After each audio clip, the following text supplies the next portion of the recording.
programa de hoje, um lutador, o empresário, porta-voz do movimento nas ruas. Essa homenagem já virou meme, mas não desiste. Você vai ter o bônus e o ônus do teu problema. O deputado estadual, Tomé Abduche. Hoje dose dupla. O Tomé tá aqui com a gente, daqui a pouquinho o Sérgio Sacani. Vamos falar desse meteoro. Isso que vai passar dia 16 lambendo a terra. Por pouco. A gente, ao invés de reclamar, como todo mundo está reclamando aqui, a gente tem que agradecer todos os dias a vida que a gente tem. Sim. Eu vejo muita gente reclamando, inclusive nesse programa, e não agradece esta dádiva de Deus, que é a vida. Pensa bem, Tomé, dia 16, um puta meteoro. Raspando. Podia estar entrando aqui. E aí toda essa beleza, toda essa oportunidade que a gente tem de viver ia pro saco. Posso aproveitar e fazer um comentário sobre isso? Lógico. Eu perdi meu pai faz 2 semanas. Meus sentimentos. E além de perder um pai, eu perdi um meu maior amigo. Eu acho importante falar algumas coisas que a gente pode dividir com os nossos telespectadores. Ao longo da vida, eu dei muito amor pro meu pai. Beijo, abraço, carinho, a minha presença. Levei ele passear, levei ele comer fora. Pude fazer por ele muito no momento que ele se tornou um idoso, cuidando dele, dando estrutura para ele. E ao longo da vida, eu consegui honrar meu pai em todos os princípios e valores que ele me ensinou. Que é trabalho, acordar cedo, princípios, valores, respeito, cumprir palavra. E no momento que ele foi embora, isso me trouxe uma paz muito grande de missão cumprida. Legal. Então você falou sobre o valor da vida, eu queria dividir com vocês. Deem amor para as pessoas que vocês têm ao seu lado, não briguem com pai e mãe, perdoem seus irmãos. As coisas passam na vida e muitas vezes a gente deixa de ter uma vida tranquila, uma vida feliz, porque a gente não presta atenção nas pequenas coisas. Então eu queria deixar essa mensagem para todos vocês. É isso aí. Dignidade. É isso aí. Bonito, pô. É isso aí. Bonito você falou. Não esperávamos. Você sabe que você me lembrou, acho que do Santo Agostinho, que ele falava o seguinte: você tem que cuidar do seu corpo como se você fosse viver para sempre. E você tem que cuidar da sua alma como se fosse morrer amanhã. Entendeu? É isso aí que a gente tem que fazer. Não faz nenhum nem outro. Não é? E a turma não faz nenhum nem outro, nem cuida da... Bom, isso é com você. Não queira me colocar na sua equação. Na minha equação a gente fala do agradecimento. Você deveria agradecer mais. Eu agradeço. Eu acabei de falar. Uma coisa é falar. Já pegou a deixa aqui. Eu acabei de falar aqui. Você reclama. Não é, Tomé? Bonito, Tomé é um cara gente finíssima. Ele é mesmo. Um cara muito legal. Grande caráter, bicho. O Tomé dos maiores. trouxe o Oscar aqui. O Oscar acabou de mandar um livro aqui pra gente. Vou entregar pro Emílio depois. Como criar valor de empresa, que é uma metodologia dele, que é o método VEC. Mas eu queria fazer uma pergunta em relação a isso, já que você estava com ele. Uma das maiores preocupações que eu tenho é que esse país tem ficado hostil para empresários. E eu não tenho a menor dúvida que se a gente não tiver empresas prosperando, a gente está fadado à pobreza. Nesse sentido, como que você vê assim, o que está acontecendo? A gente tem dados de emprego que são bons e a gente tem dados preocupantes como o rombo fiscal. Assim. Como que você faz a análise da nossa economia e o que você está fazendo como deputado para ajudar isso, já que você é um empresário? Sami, eu comecei minha primeira empresa, eu tinha 18 para 19 anos de idade. Foi meu primeiro CNPJ. Eu entendi desde cedo que a gente só distribui riqueza quando a gente produz riqueza. E quem produz riqueza no Brasil é o empresário. Então, quando a gente vê um governo entrando e causando uma situação hoje no país que leva à insegurança jurídica, a não termos teto fiscal, a gente não poder ter um equilíbrio das contas públicas, a gente percebe que a grande maioria dos empresários, eles perdem a vontade, a coragem de estarem empreendendo. Eles preferem ficar quietos, aguardando o que vai vir pela frente. E o Brasil hoje é um ambiente muito instável para o empresário. Muitas empresas fecham no Brasil, não em São Paulo. São Paulo criou muitos empregos, muito por conta das ações do nosso governador Tarcísio de Freitas. Mas ao longo do Brasil a gente percebe uma instabilidade muito grande. Sem empresário não há emprego. Não adianta a gente tentar tratar mal a nossa galinha dos ovos de ouro, que é o empresário. O país não produz nada. E, infelizmente, esses governos progressistas que está hoje aqui no Brasil e em grande parte do mundo, eles não valorizam o empresário. O empresário virou o vilão. Na verdade, o empresário é o herói da nossa nação. É a pessoa que toma risco, que dá a cara para bater, que monta a sua empresa, que pega um financiamento no banco para poder pegar um estoque. A hora que acaba o dinheiro e pede um segundo financiamento, colocando muitas vezes a casa dele em risco para comprar um segundo estoque, para poder gerar empregos. E, infelizmente, eles são sempre as pessoas atacadas, desrespeitadas, com as maiores burocracias e que, se não forem tratados com o devido respeito, como nós tratamos no governo passado, tenha certeza que esse país aqui vai para o buraco, que é o caminho que nós estamos indo hoje. Você esteve Fala assim, ô Tomé. Fica triste. Pô, você me deixa triste. Assim. Não, mas ele tá sendo honesto. Não, nós estamos meio Venezuela. Isso. Batendo na trave. Venezuela inteira já. Não mais meio Venezuela, não. Pouco Venezuela. Cheira Caracas. A gente está sentindo o cheiro. Você já viu quando o arroz queima? Quando o arroz queima, você sente o cheirinho. Você fala, acho que está queimando o arroz. Nós estamos sentindo... Lá em Caracas, é esse cheirinho. Do arroz queimado na panela. Você nunca foi. Já tá vindo sem azeitona a pizza já. Isso, a pizza sem azeitona. Que é o que que é aquela coisa preliminar do buraco. Mas ainda não chegamos lá. Tem que esperar bem perto. Estamos bem perto. E estamos no caminho, né? O que você achou da manifestação ontem? Olha, a manifestação, no meu ponto de vista, ela foi a expressão da insatisfação que a grande maioria dos brasileiros está com o que acontece no Brasil. Agora, nós temos que fazer uma retrospectiva do que aconteceu no Brasil para poder explicar o motivo da manifestação. Né? Não adianta falar, houve uma manifestação pela liberdade de expressão e para pedir o impeachment de um determinado ministro. A gente precisa compreender o histórico passado, o que culminou essa grande manifestação. Vamos lembrar lá atrás, quando começaram as primeiras operações da Lava Jato? Sim. Pela primeira vez, nós vimos políticos e empresários irem para a cadeia. Casos que todos nós víamos naquela emissora de televisão, colocava lá um propinoduto enorme, mostrando, né, toda aquela porquice que acontecia no Brasil, desculpa a indelicadeza, e dinheiro caindo lá de dentro. Muitas dessas pessoas foram presas. O país começou a ser passado a limpo. O brasileiro passou a compreender o que era o Brasil. Foi um momento muito importante da democracia do Brasil. Pela primeira vez, nós começamos a ter esperança. Verdade. Ok, as coisas vão caminhando, cai o governo, entra o governo seguinte, um pouco depois assume o presidente Bolsonaro, entra a Covid-19 e numa canetada de um ministro, eles acabam com a competência da 13ª Vara de Curitiba. E tudo aquilo que aconteceu, tudo aquilo que nós vimos, foi praticamente cancelado. Voltou a estaca zero. Teria que ser julgado em outro lugar, que era em Brasília.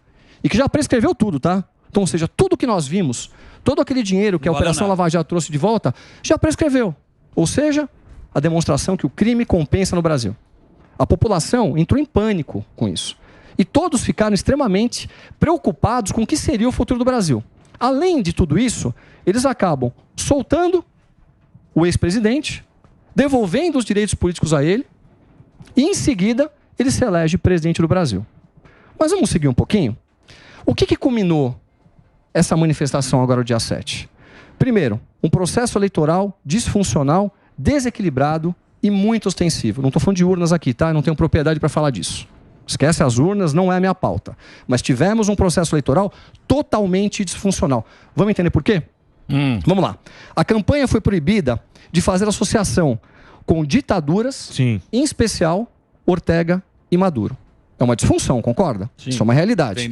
Depois, em agosto de 2022, por uma decisão de um ministro da nossa Suprema Corte, tivemos a derrubada da rede social e o bloqueio das contas bancárias dos 8 maiores empresários do Brasil que estavam a favor do nosso ex-presidente Jair Bolsonaro.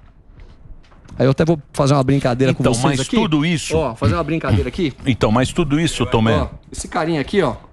Ó. Aqui, ó. Tá vendo esse carinha aqui? Super é o Avan, pô. É o Avan. Diretamente esse carinha aqui tinha uma rede com 10 milhões de seguidores, que foi derrubada. Aí eu pergunto pra vocês, essa força toda, numa eleição que teve uma diferença de 1 milhão de seguidores, não podia ter feito a diferença? Opa. Vamos seguir? Não, mas então, isso aí tudo começou naquele negócio da Cruzoé. Começou antes. Exato, lá atrás, lá atrás. O doutor lá, ó, o doutor lá, esse advogado esse corajoso. Esse aí esse manja, hein? Hã? Esse é... Doutor Elcio. Doutor Elcio. Esse manja, tá bem vestido hoje. esse aí manja, Cara, mas é caro que eu vou te falar uma coisa pra você. Não aceita pique. Então, quer dizer, o negócio ele começou antes, né? Começou antes, mas aí entrou tudo nesse bolo, né? Vamos seguir? Tudo isso é nesse bolo, vamos lá. Aí vamos lá. Depois nós temos uma prerrogativa dos partidos, do PL no caso, que pediu auditoria nas inserções do processo eleitoral. Essa auditoria foi feita. Essa auditoria demonstrou que havia um desequilíbrio entre as propagandas do candidato A e do candidato B. Isso não é um fator que pode ter influenciado as eleições? Muito grande? O que foi feito? Se apresentou isso daí para o nosso ministro e ele deu litigância de má-fé e aplicou, junto com outro relatório que foi apresentado, uma multa de 22 milhões de reais. Caramba. Só isso aqui já é um grande absurdo que está acontecendo no Brasil.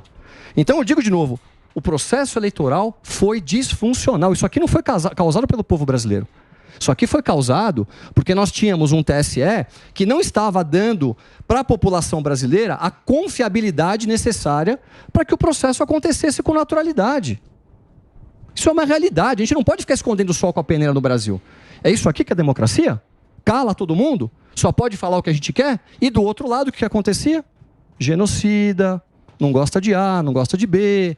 Né? Não comprou vacina, umas narrativas tremendas que influenciaram sim no processo eleitoral. Consórcio a também, população, né? Consórcio também. Também, não há dúvida disso. Mas a população no Brasil, ela é politizada hoje, Emílio. A população não é mais boba. Vocês acham o quê? Que vocês vão continuar tomando ações que são em desacordo com a nossa Constituição, em desacordo com a verdadeira democracia de uma nação, e nós vamos ficar todos calados?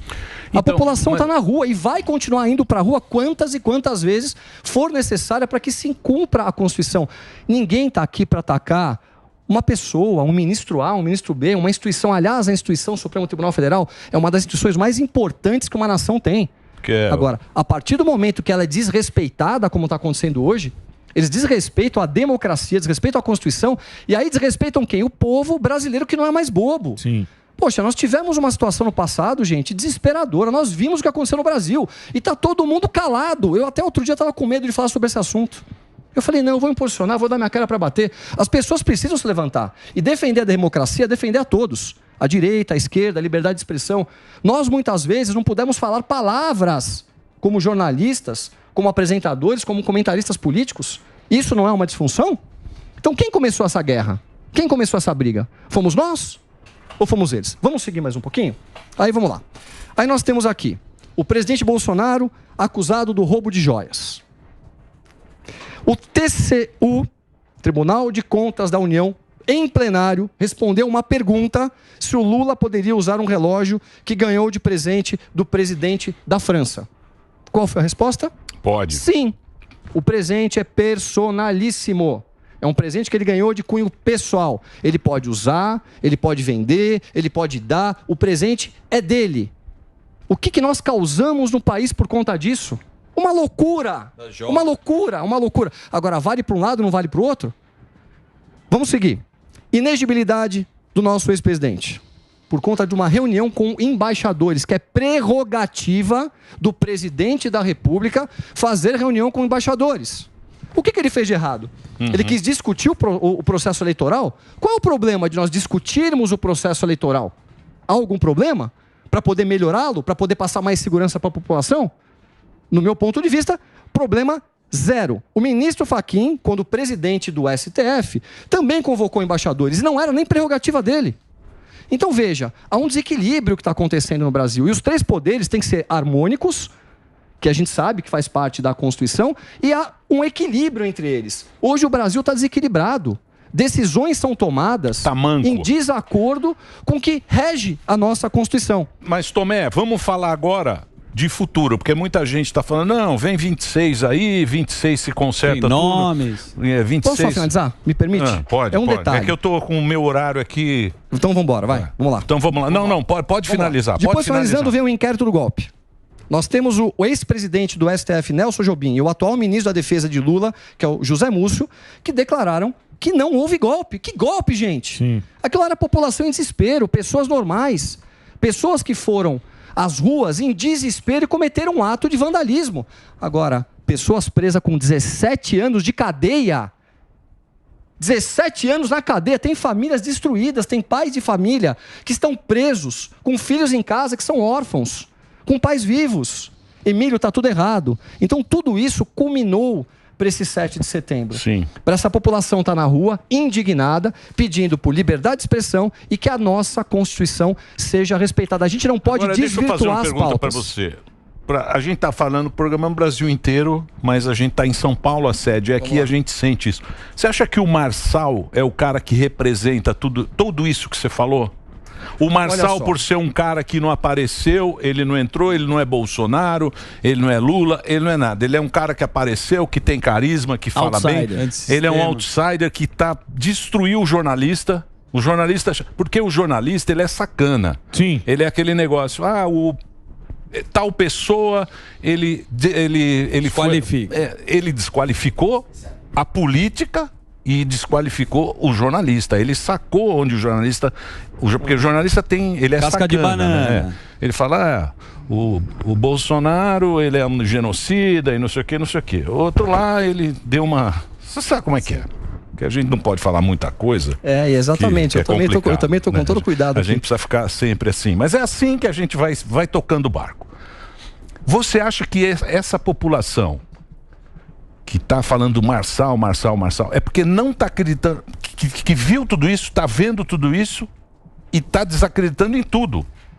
Olha só, São Paulo é a principal capital do país. É onde nós temos um orçamento bilionário, uma importância extremamente relevante, e essa cadeira ela tem uma importância muito grande, inclusive para as próximas eleições presidenciais. Por isso que eu falo. E nós temos aqui quem que é um grande risco, no meu ponto de vista? O Boulos. Um invasor de propriedade privada, um homem sem princípios e valores, uma pessoa que se utiliza da simplicidade da população para poder enganá-los em benefício próprio. Esse é o meu ponto de vista. Eu, na minha prerrogativa de deputado, eu tenho o direito de dizer o que eu penso. Pois bem, se nós não lutarmos contra o Boulos, a gente corre um grande risco de entregar a cidade de São Paulo.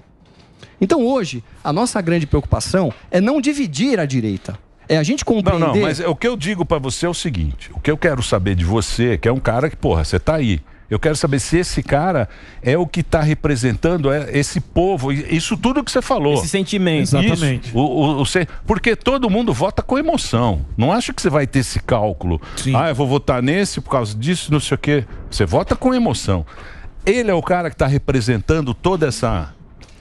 Olha só, Emílio, não sei como é que... Esse sentimento. Vocês sabem que eu fiquei em cima de um caminhão mais de 10 anos da minha vida. Eu preciso fazer um ponto aqui para poder responder a tua pergunta. Ao longo dos meus 10 anos, eu batia em tudo que eu podia. Eu olhava para a política e batia.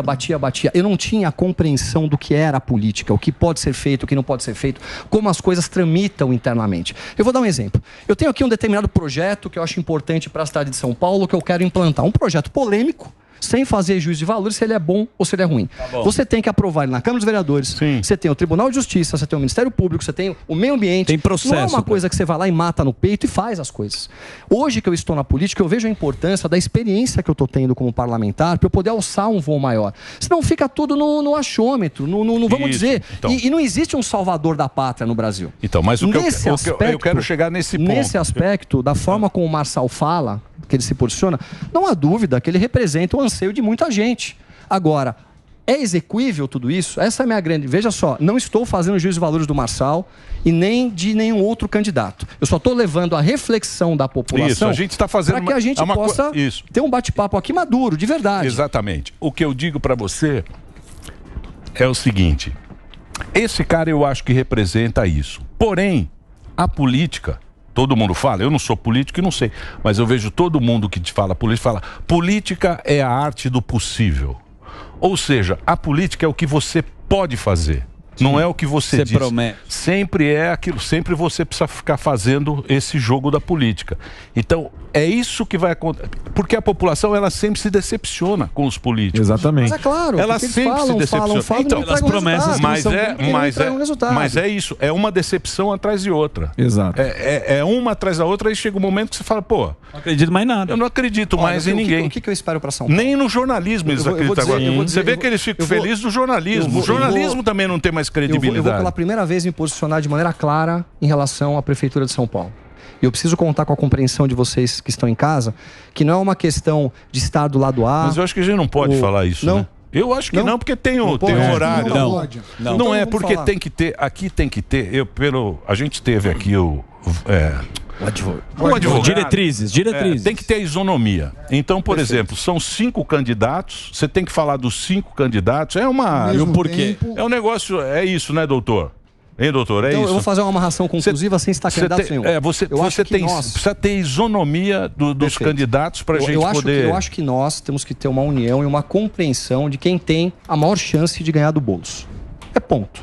Quem tem maior chance de ganhar do Boulos? Nós temos mais 3 semanas de campanha. Olha lá, hein? 3 semanas de campanha, 4 semanas de campanha pela frente. Chegando perto, tem que ser feita uma avaliação criteriosa, pragmática, sem emoção, porque depois, se eventualmente o Boulos for eleito, não adianta a gente falar, votamos simplesmente com a nossa vontade A ou a vontade B e perdemos para o Boulos. Chegando na frente, quem tiver a maior chance, no meu ponto de vista, deve ter o voto à direita. Sim. Isso é o que eu penso. É isso mesmo. Sem fazer. Segundo turno. Primeiro turno. Primeiro turno. Quem tem mais chance deve ter o voto da direita. Então vamos avaliar, vamos caminhar mais um pouquinho e compreender para onde as coisas vão. Agora, que tá difícil, tá, né? Mas agora, principalmente primeiro turno, segundo turno, a direita também tem que se unir e parar com aquele lance de eu sou mais direita ou você é mais direita.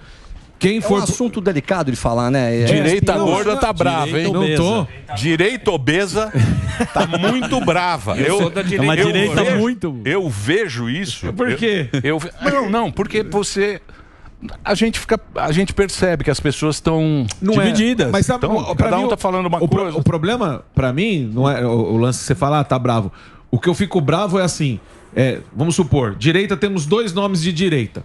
Aí cada um lutando pelo seu espaço. Quando chega a funila, só vai um, tem o outro lado torce o nariz e não quer apoiar. Então aí, no final das contas, aquilo que eu falei lá atrás para aquela candidata que tá tentando ser vereadora e que não vai ganhar, pela minha previsão, eu falei, então não é pelo Brasil, não é por São Paulo, é por cada um ver o seu nariz. Então assim...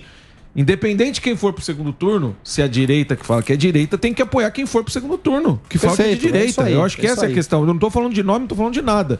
Quem tá no segundo turno, eu acho que tem que juntar todo mundo e ir com essa pessoa. Porque a gente sabe o que acontece se... Mas no segundo turno é uma obviedade, que eu acho que a direita vai se unir. Não sei. Será que não? Não sei. A direita é criativa. Direita gorda, direita gorda. Calma lá. Você tá me falando que no segundo turno a direita não se une? Ué, o que aconteceu na última eleição com o Bolsonaro? 22. Muita gente que falava que era de direita falou... Não vou sair. Eu lavo minhas mãos. Fez o Absolute Cinema. Pois é. Nós temos que levar com seriedade São Paulo. Isso aqui não é brincadeira, gente. Pois é. Isso aqui não é brincadeira. É um local sério, de muito dinheiro na mão, de muito poder. E essa caneta na mão, ela pode custar muito caro pra gente. Então, a única coisa que eu peço, levem com seriedade. Não vamos na emoção. Não tem um salvador da pátria. Não existe. Nós já tivemos lá atrás experiências muito desagradáveis com essa senhora que você falou e outras muitas pessoas que se utilizaram da direita e não acabaram honrando com a direita. Não estou dizendo que pode ser ou não pode ser o caso. Não estou fazendo um juízo de valores. Mas o nosso cuidado é necessário. Aquela coisa, gato escaldado tem medo até de água fria. Certo. E nós estamos nesse momento.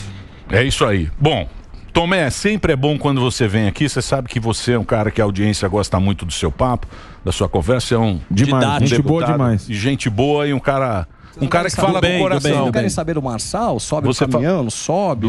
Não, agora já. Você veio aí com uma. Você veio com a lista aí. Você veio com uma puta lista de 12 minutos, pô. Você quer. Não, você volta aí. Tá no caminhão. Combina com a Paulinha. Vem amanhã. Cadê a Paulinha? Combina com a Paulinha. Paulinha tá no caminhão. Combina com a Paulinha. Paulinha tá no caminhão. Tá trocando a bateria do caminhão. Tá no caminhão do Superman.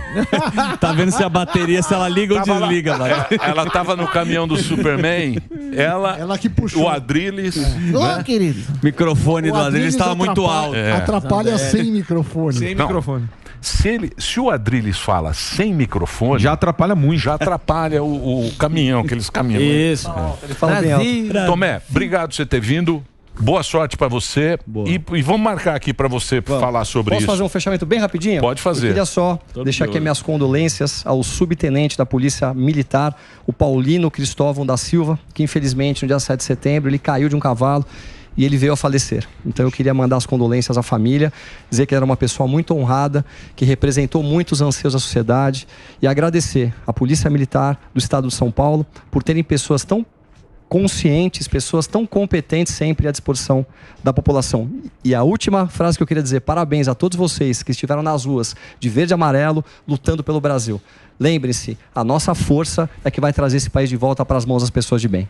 Isso aí. Boa, é isso aí, Tomé. Você discursou ou não? Você não discursou? Boa. Mas você estava lá, né? Tava Eu vi lá, sua tava foto lá. Ele passou o microfone, ele foi elegante. Ele exatamente.